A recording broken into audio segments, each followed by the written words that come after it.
Hey friend, it is good to see you on this Wednesday. It's been a while since I've been live, and I'm just going to wait a moment to get started as the platform is letting people know that I'm alive. I'd like to have a conversation with you, whether you're watching this live or if you're watching the recording of it. I'm really looking to provide some value here. Hey Pat, it's good to see you. Thank you.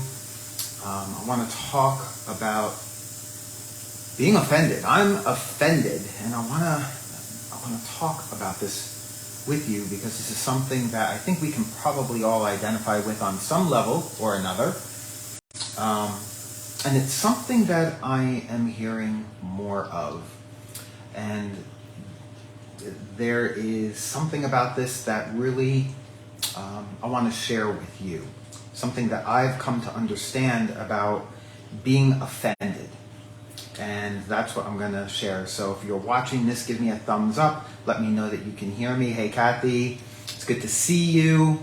I want to talk about this idea of being offended. I am offended. And the first thing I just want to share is we have every right to be completely offended. We do. We have every right to feel that way. However, there is something around being offended that most people don't realize. And this came up because I had an experience with my younger son today. I've been hearing him say a lot in his circle of friends, I'm offended.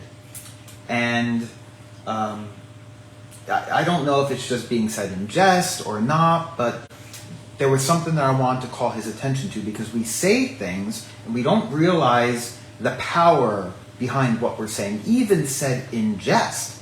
But a lot of times when we say I'm offended, we mean it too. So whether we say it in jest or we mean it, there's this energy around being offended. I'm going to just give a case in point. Maybe somebody said something to you or did something to you, and now you feel offended. When we are feeling offended,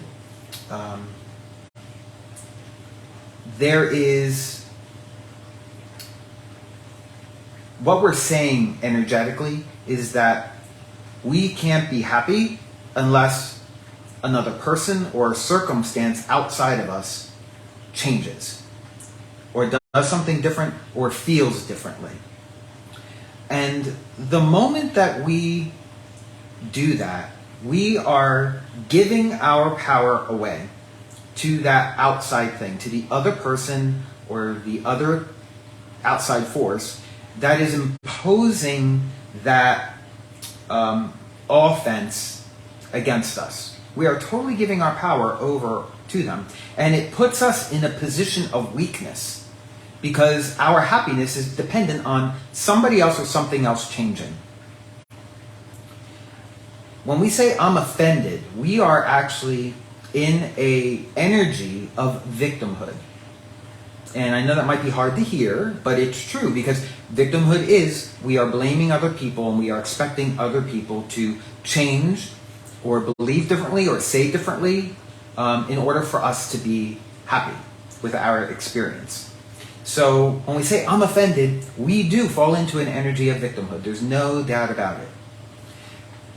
What I would like to offer instead, and I shared this with my younger son today, I really don't want him to get into the habit of saying I'm offended, whether it's really true or whether he's just in jest with his friends, because our words are powerful. And when we repeat this over and over and over again, they become habits.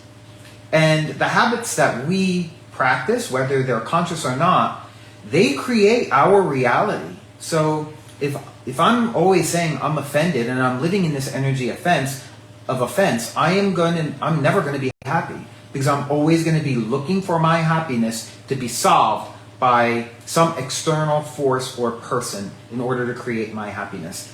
And that is a very weak position to be in. It puts us dependent on everything outside of us. We take no responsibility for our feeling.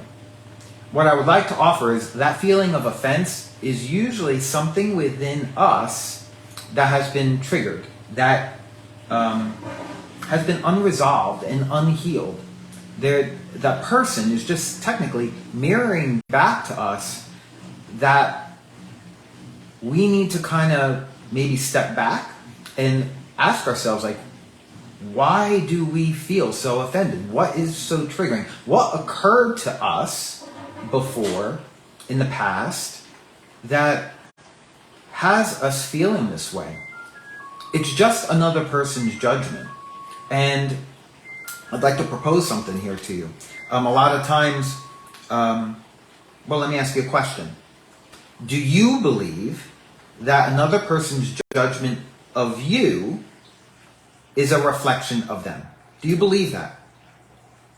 Share in the comments. Do you believe another person's judgment of you is a reflection of them? What's going on inside them? And I'm going to wait a minute to, I'm just going to wait a minute to see what the responses are, because I want to hear from you. I want this to be a conversation.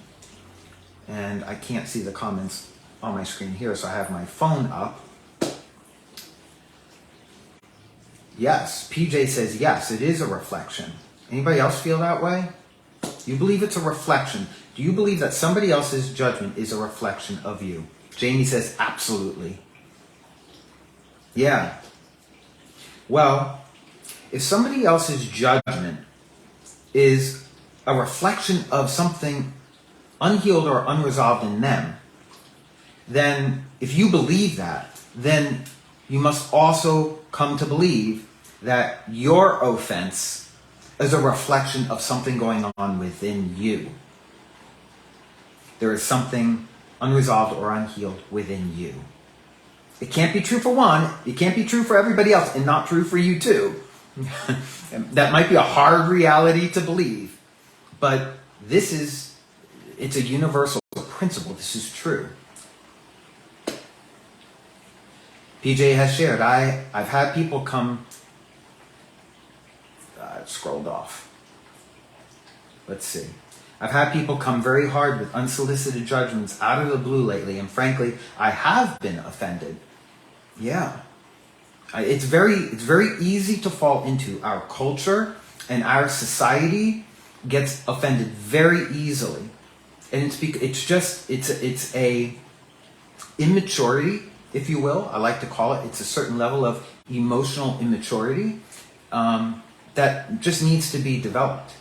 And when we step into our power and we become curious around why we feel that way, what is it that's unresolved within us that we react so quickly? It opens up an opportunity for us to be healed.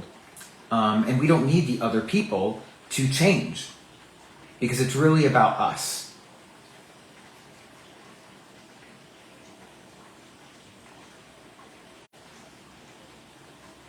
Yes, Paulina, do it. Because the world needs so much more of this, awareness of this.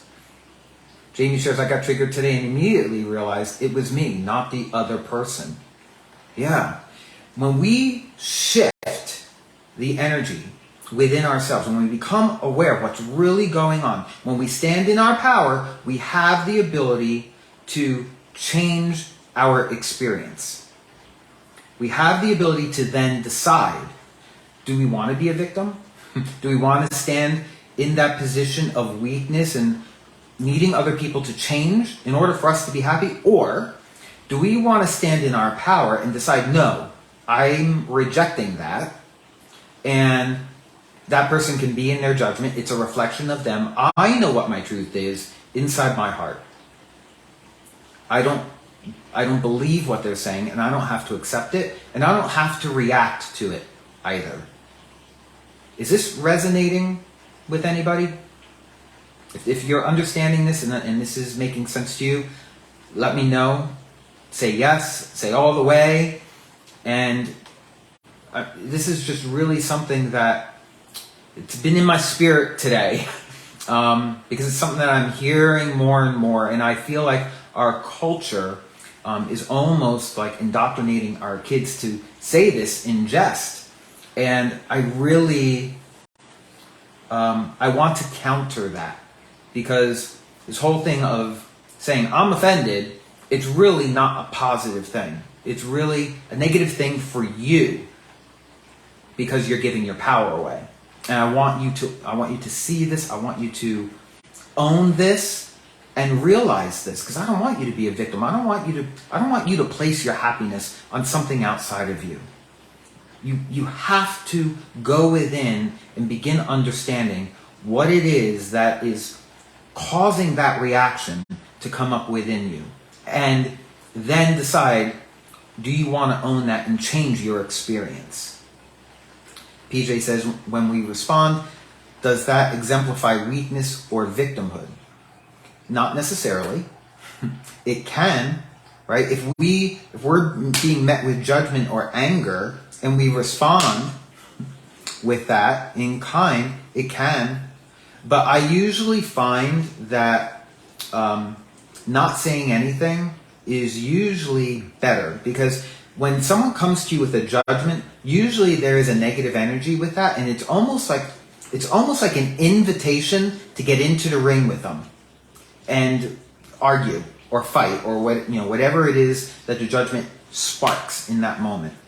And I have become much more sensitive to that. Like, I don't want to get in the ring. I don't want to fight with anybody. Like, if they believe something, great.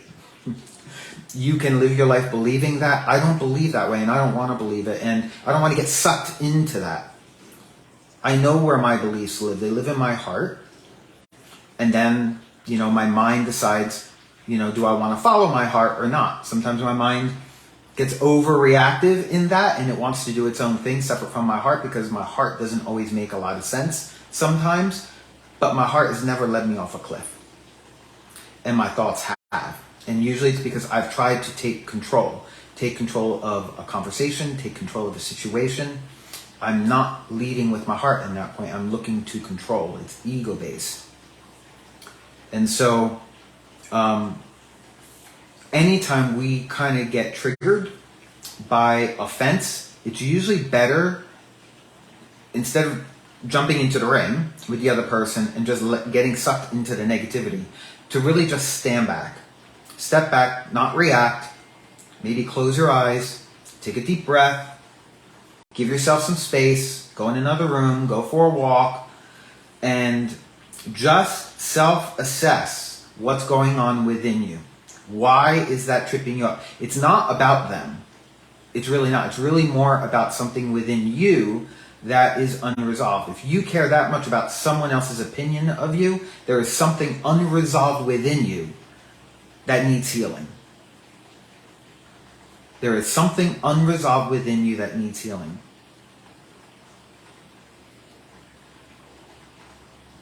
Yes, Seamus says, oh wow, people sometimes try to pull you into that ring. It is. That's how I look at it. I almost look at it like a boxing ring.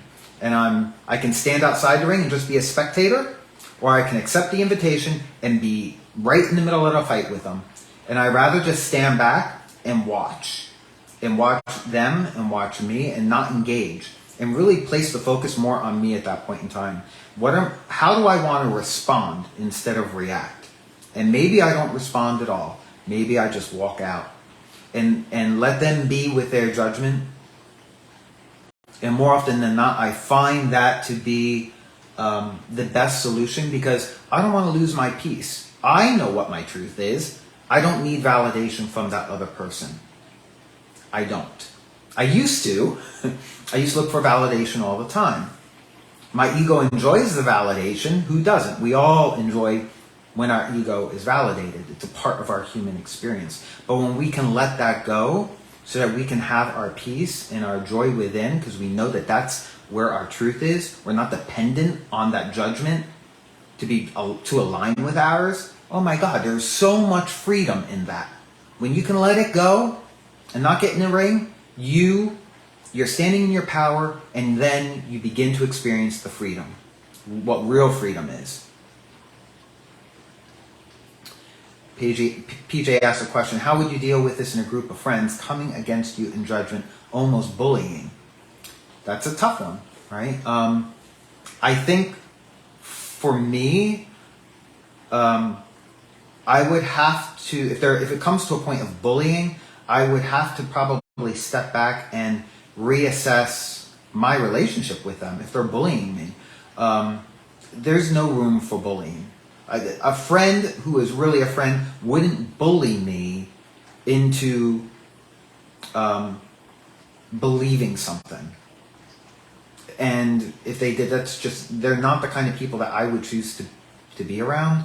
I would be looking for a different group of friends. But that might be a hard thing to accept in the beginning.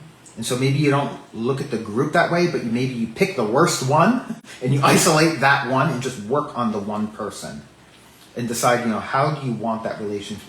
What do you want that relationship to be as you move forward? Do you want to maintain it? Do you want to let it go? Do you want to create more space? That might be easier to do than if it's an entire group of friends, because if you're looking at your entire group of friends, you might think, oh my God, I'm not going to have any friends if I have to let them all go. And you may need to do that ultimately in the long run if your friends aren't aligning to your beliefs and where you want to go. But at least start off with the worst offender. Get that monkey off your back. You're right, Jamie, it doesn't have to be a group. It can be a single person. In fact, sometimes it hurts more when it's a single person than it is a group of people. People tend to be a little bit more reserved when they're in a group of people. But I've also seen in a group of people, there is a momentum in the negative energy that it feeds on each other. And if you're the black sheep, if you will, amongst your friends, you're going to really feel that. And so there's some soul searching that needs to be done with the relationships that you're holding in that circle of friends.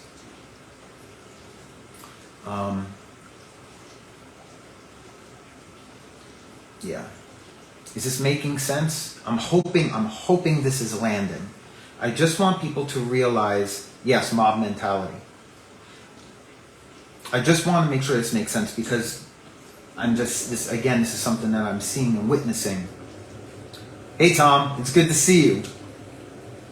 That's true, right? If you clear the air with that one, maybe the others will follow into line. And that's absolutely true. If we stand right in our position of what we feel is true, we have the opportunity to then lead the others as well. Awesome. Yeah. So I hope that this has been valuable. My intention here is just to create awareness that there is no power in being offended. And there is power when you self-reflect on why you may be reacting that way, and to find that inner power within to turn it upside down so that you're not so easily triggered, you're not dependent on other people and things to make you happy. It really starts with you healing yourself and becoming aware of what's going on within your mind and your heart and your soul. When we get these three things aligned, our mind, our heart, and our soul, when we begin working on that and bringing alignment into this and finding that peace, it doesn't matter what other people say. And you're able to stand in your power with confidence because you know that you're living according to your inner truth. PJ shares, hang on PJ, I gotta expand it here. I feel really firm in my values and standards of friendship, which are respect, kindness, and conversation. And if that's not happening, it's time to let it go. Yep. Right? There's got to be this mutual respect. And we can believe differently, and that's okay. In fact, I almost like when my friends believe differently than me, because it gives me an opportunity to converse and have a different perspective of things that I didn't have. It's kind of interesting. This is getting a little bit off the track of being offended, but a number of years ago, I swore I would never use an Apple device at all, right? I was a Windows guy and an Android mobile phone user, and I will never go to Apple. And over the course of a couple of years, I started having a lot of issues with them, and my friends started getting all of the Apple devices, and everything just seemed to work seamlessly. And here I am struggling with my Windows machine, with blue screens of death and all this stuff, and finally, right, I gave in. I surrendered. I said, I'm going to give Apple a try. I never thought I would ever say that. It took many years. And I'm glad that I did, because everything does work so seamlessly. I opened up my mind to a different perspective. And if we're sitting in a fence, we're never going to be open-minded to any other perspective. We're going to demand other people match our perspective. We're never going to really understand the other side. So that's another negative, if you will, with being offended. And I don't know. I want everybody to feel empowered. I want everyone to realize how powerful they truly are in their own experience. You create your experience every step of it, every single day. There's no escaping it. So I hope this was valuable. And it's been a while since I've come on live, but I just was really feeling this in my heart today, and I wanted to share it, and I hope that you got some value out of it. Love you all. Catch you later.